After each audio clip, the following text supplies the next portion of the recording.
नमस्कार, आप देख रहे हैं संसद टीवी। आपके साथ मैं हूं दीक्षा कोहली।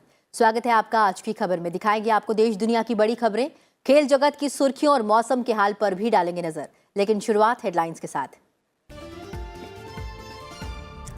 गुजरात विधानसभा चुनाव की तारीखों का ऐलान। 2 चरणों में 1 और 5 दिसंबर को होगा मतदान। हिमाचल प्रदेश के साथ 8 दिसंबर को नतीजों का ऐलान।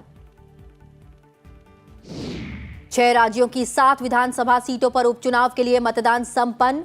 वोटिंग को लेकर लोगों में दिखा खासा उत्साह। 6 नवंबर को होगा नतीजों का ऐलान। भ्रष्टाचारियों के विरुद्ध कार्रवाई करने वाले संगठनों को रक्षात्मक होने की जरूरत नहीं। सीवीसी सतर्कता जागरूकता सप्ताह कार्यक्रम में बोले प्रधानमंत्री, देश के आम लोगों को मुसीबतों से मुक्ति दिलाना है मकसद। दिल्ली एनसीआर की हवा हुई जहरीली। गैर स्वच्छ ईंधन वाले उद्योगों को बंद करने का आदेश। इलेक्ट्रिक और सीएनजी ट्रकों के अलावा भारी वाहनों के राजधानी में प्रवेश पर प्रतिबंध। और पाकिस्तान में पीटीआई के लॉन्ग मार्च पर फायरिंग। पूर्व प्रधानमंत्री इमरान खान के पैर में लगी गोली। हमलावर के गिरफ्तार होने की खबर।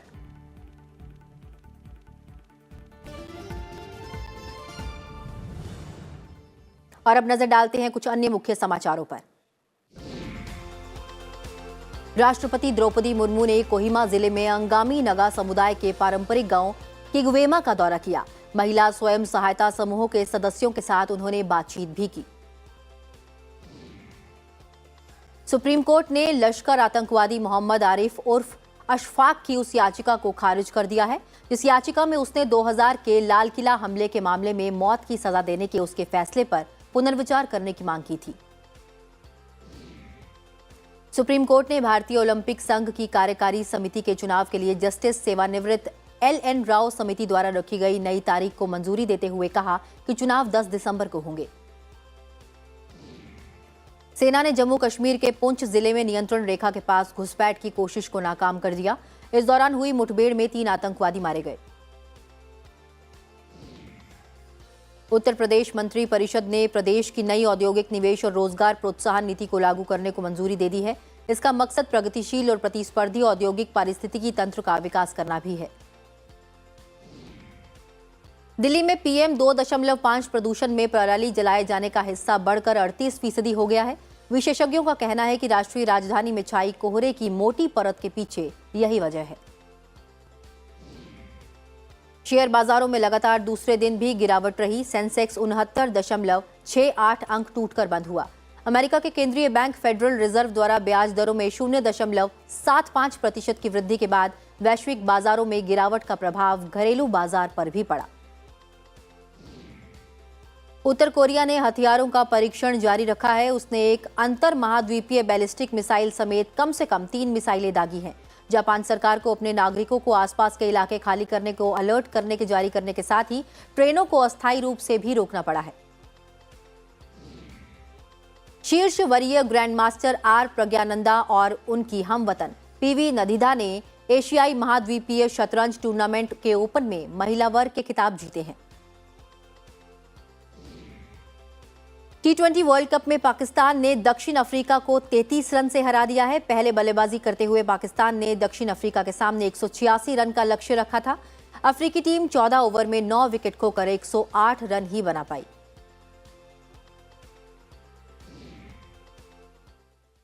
और अब खबरें विस्तार से। गुजरात में विधानसभा चुनाव के लिए 2 चरणों में 1 और 5 दिसंबर को मतदान होगा। मतों की गिनती हिमाचल प्रदेश के साथ ही 8 दिसंबर को होगी। मुख्य निर्वाचन आयुक्त राजीव कुमार ने इसका ऐलान किया है। गुजरात की कुल 182 सदस्यीय विधानसभा के लिए पहले चरण में 89 सीटों पर और दूसरे चरण में 93 सीटों पर मतदान होगा। बीजेपी ने गुजरात में पिछले 6 विधानसभा चुनावों में लगातार जीत दर्ज की है। 2017 के विधानसभा चुनाव में बीजेपी ने 99 सीटें जीती थी, जबकि कांग्रेस को 77 सीटें मिली थी।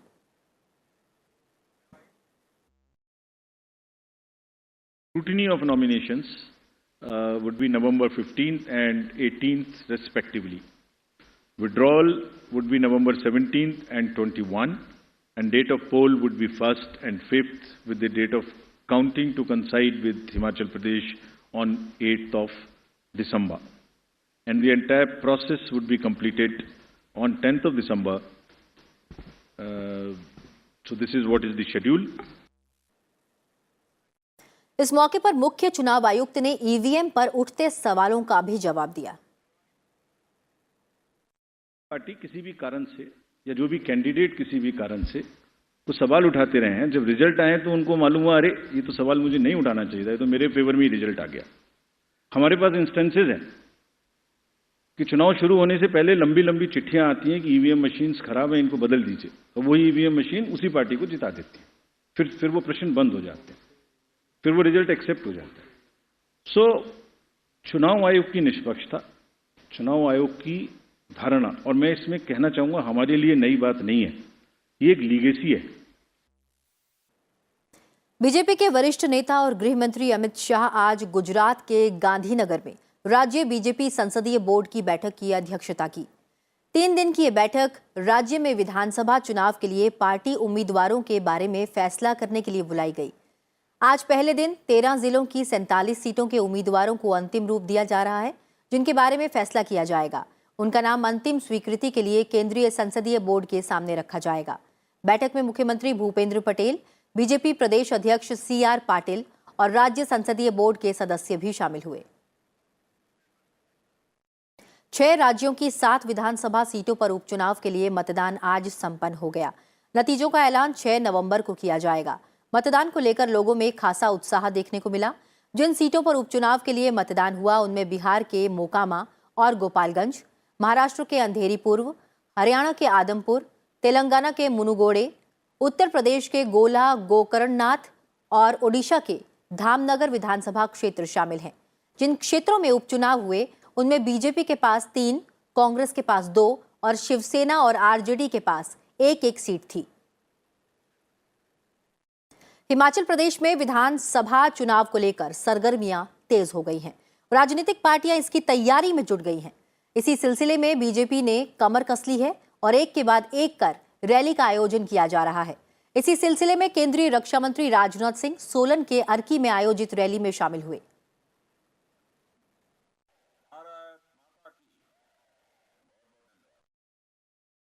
इंसान, सच्चा इंसान वही होता है जो कहे और करे। कथनी और करनी में अंतर नहीं होना चाहिए। और मैं कह सकता हूं आजाद भारत के राजनीतिक इतिहास में नेताओं की कथनी और करनी में, वर्ड्स और डीड्स में अंतर होने के कारण ही भारत की राजनीति और भारत के नेताओं पर से जनता का विश्वास पहले की अपेक्षा कम हुआ है।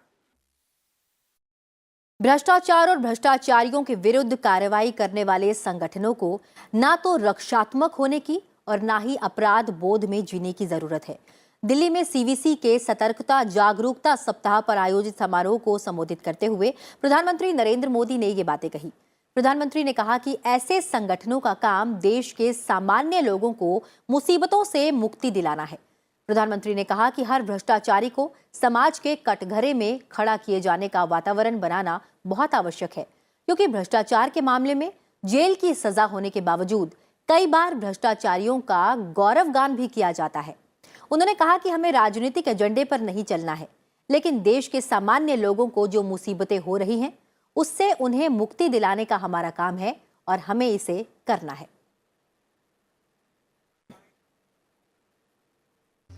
हमारे यहां मुश्किल ये भी रही कि सरकारों ने जनता का विश्वास तो खोया ही, जनता पर भी विश्वास करने में पीछे रही।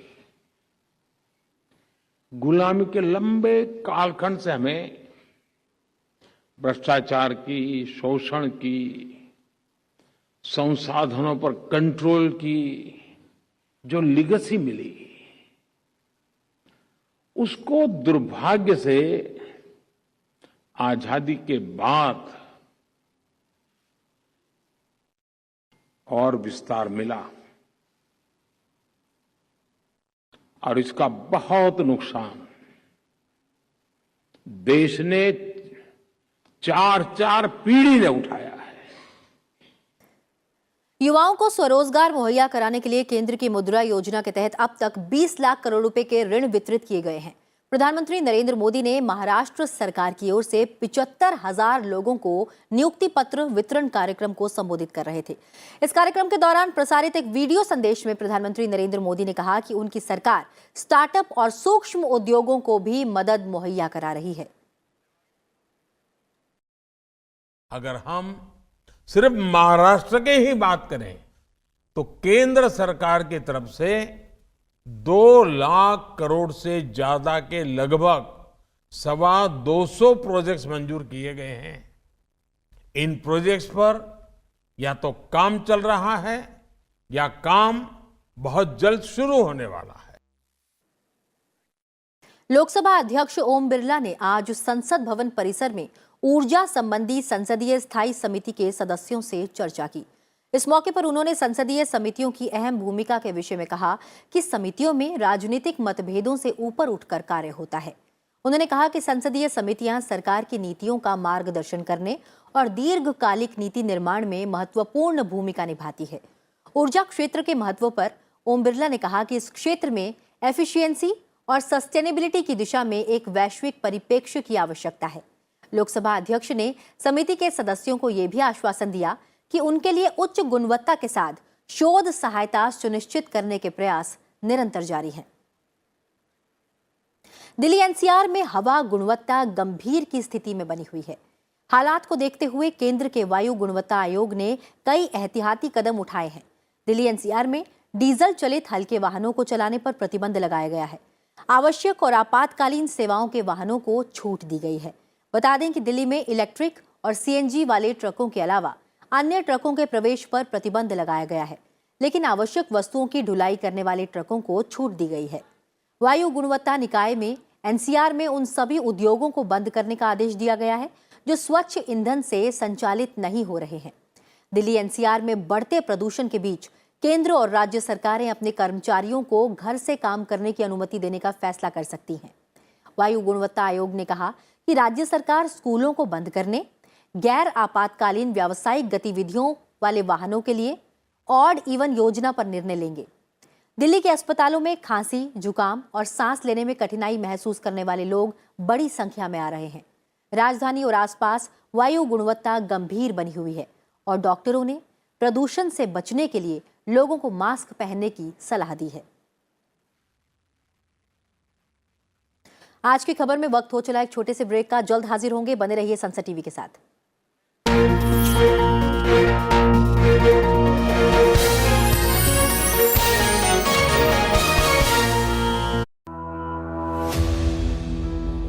मैं पंकज चौधरी, जो लोकसभा का सदस्य निर्वाचित हुआ हूं, इस पर की शपथ लेता हूं कि मैं विधि द्वारा स्थापित भारत के संविधान के प्रति सच्ची श्रद्धा और निष्ठा रखूंगा।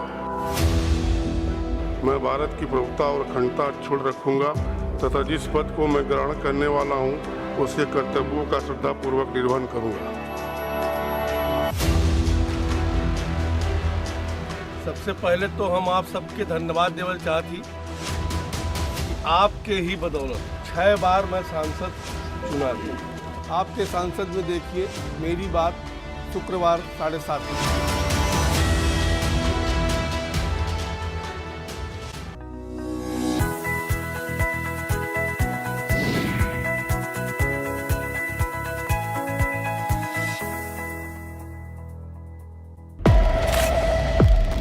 क्या आप किसी कानूनी समस्या से घिरे हैं? नहीं पता क्या करें? क्या कहता है कानून? क्या है आपके कानूनी अधिकार? समझिए कानून की बारीकियों को मेरे साथ कानून की पाठशाला में, सिर्फ संसद टीवी पर।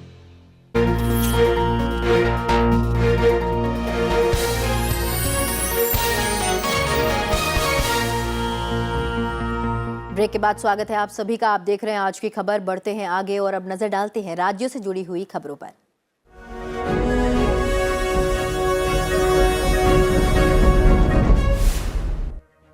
चंबा के डलहौजी में बीजेपी के राष्ट्रीय अध्यक्ष जेपी नड्डा ने बीजेपी प्रत्याशी के पक्ष में प्रचार किया। इस दौरान उन्होंने कांग्रेस पर जमकर निशाना साधा। भारत जोड़ो यात्रा के तहत कांग्रेस के नेता राहुल गांधी ने तेलंगाना में पदयात्रा की। राहुल गांधी आदिवासी लोगों के पारंपरिक लोक नृत्य धीमसा का प्रदर्शन करने वाले कलाकारों के साथ भी शामिल हुए। पश्चिम बंगाल की मुख्यमंत्री ममता बनर्जी तमिलनाडु के दौरे पर हैं। इस दौरान ममता बनर्जी ने कार्यक्रम स्थल पर पहुंचने के बाद ढाक बजाया। केरल के राज्यपाल आरिफ मोहम्मद खान ने कुलपति की नियुक्तियों में उनके द्वारा राजनीतिक हस्तक्षेप करने के मुख्यमंत्री पिनराई विजयन के आरोप को खारिज किया है। आम आदमी पार्टी के विधायक राजकुमार आनंद को राजनिवास में उपराज्यपाल वीके सक्सेना ने दिल्ली सरकार के मंत्री के रूप में पद एवं गोपनीयता की शपथ दिलाई।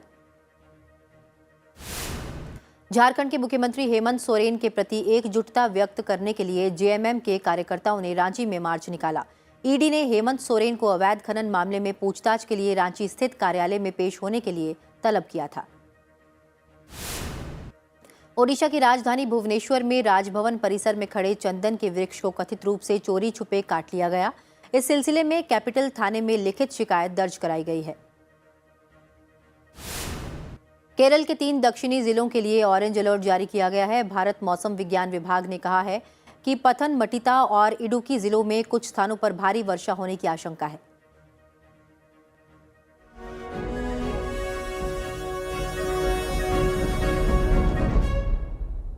वित्त मंत्री निर्मला सीतारमण ने आज दिल्ली में कोयला खानों की बिक्री की छठी नीलामी का शुभारंभ किया।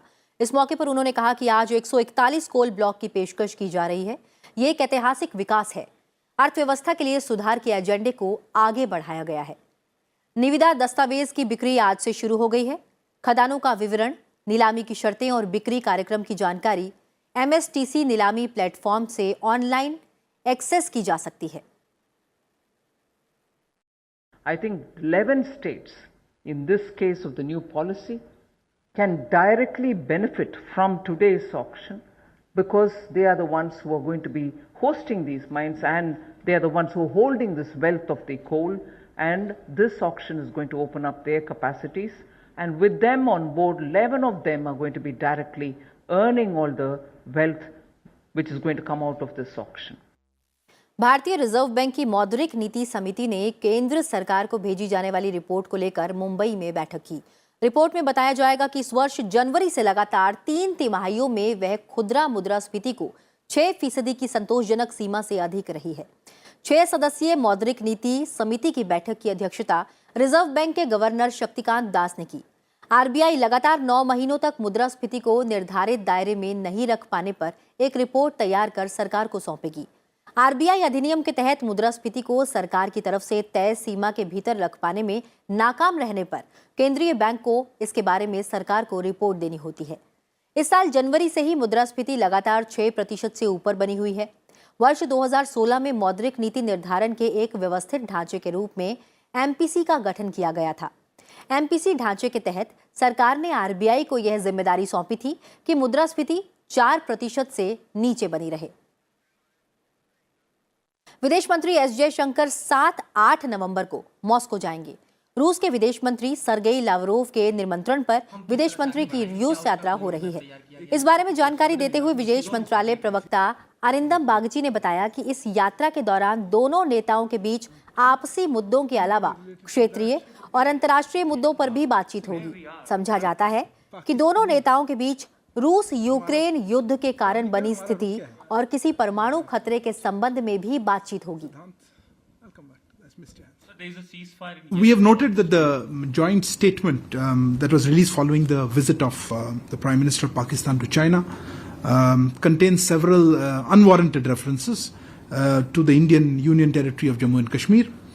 It also mentions projects under the so-called China-Pakistan Economic Corridor, the CPEC.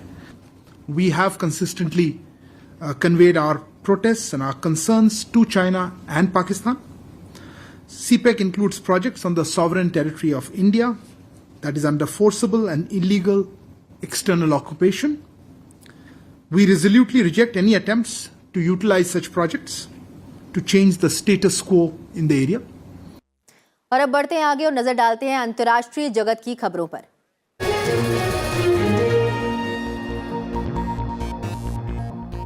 Pakistan के पूर्व प्रधानमंत्री इमरान खान पर फायरिंग हुई है। जी हां, विरोध मार्च के दौरान पंजाब प्रांत में उनके कंटेक्टर ट्रक पर हमला किया गया, जिसमें उनके पैर में गोली लगी है।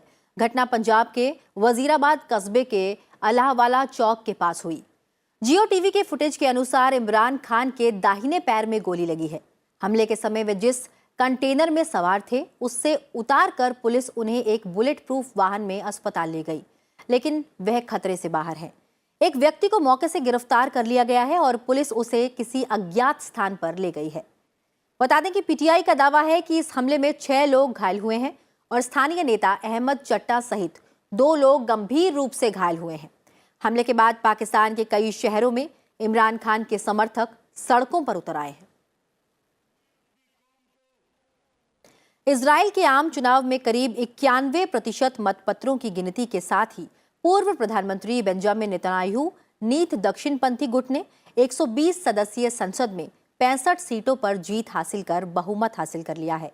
इसके साथ ही नेतन्याहू सत्ता में वापसी के रास्ते साफ होते नजर आ रहे हैं।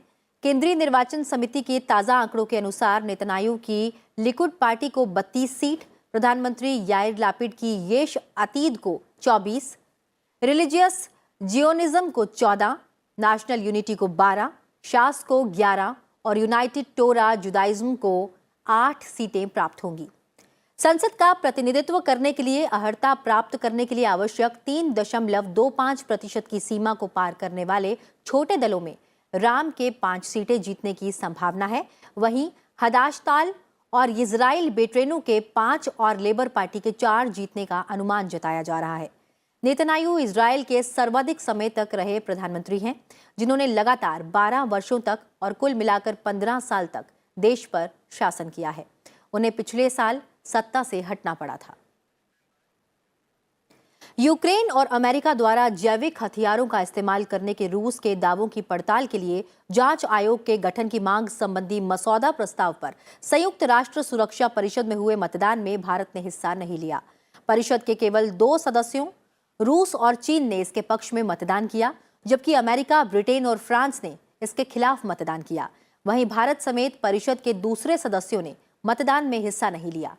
संयुक्त राष्ट्र में भारत के स्थायी मिशन के काउंसलर ए अमरनाथ ने कहा कि भारत जैविक हथियार सम्मेलन को अत्यधिक महत्व देता है, जो जनसंहार के हथियारों पर प्रतिबंध लगाने वाली पहली भेदभाव रहित निरस्त्रीकरण संधि है। यूक्रेन पर रूस के आक्रमण ने लगभग 140 लाख निवासियों को दशकों के सबसे तेज और सबसे बड़े पलायन के लिए मजबूर किया, जिससे दुनिया भर में शरणार्थियों और विस्थापित लोगों की संख्या में 10 करोड़ 30 लाख से अधिक की वृद्धि हुई है। संयुक्त राष्ट्र शरणार्थी प्रमुख ने यह जानकारी दी है। संस्था ने कहा कि यूक्रेन अत्यंत कठिन परिस्थितियों में दुनिया की सबसे कठोर सर्दियों में से एक का सामना करने जा रहा है। इसमें नागरिकों के लिए बुनियादी ढांचों का निरंतर विनाश भी शामिल है। मानवीय संगठनों ने हाल ही में अपनी ओर से प्रतिक्रिया को बढ़ावा दिया है।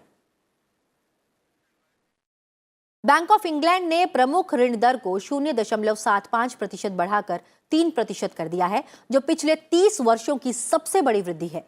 यूक्रेन पर रूस के हमले के कारण बेकाबू हुई महंगाई पर लगाम लगाने और पूर्व प्रधानमंत्री लिज ट्रस की विनाशकारी आर्थिक नीतियों के असर को कम करने के लिए यह बढ़ोतरी की गई है।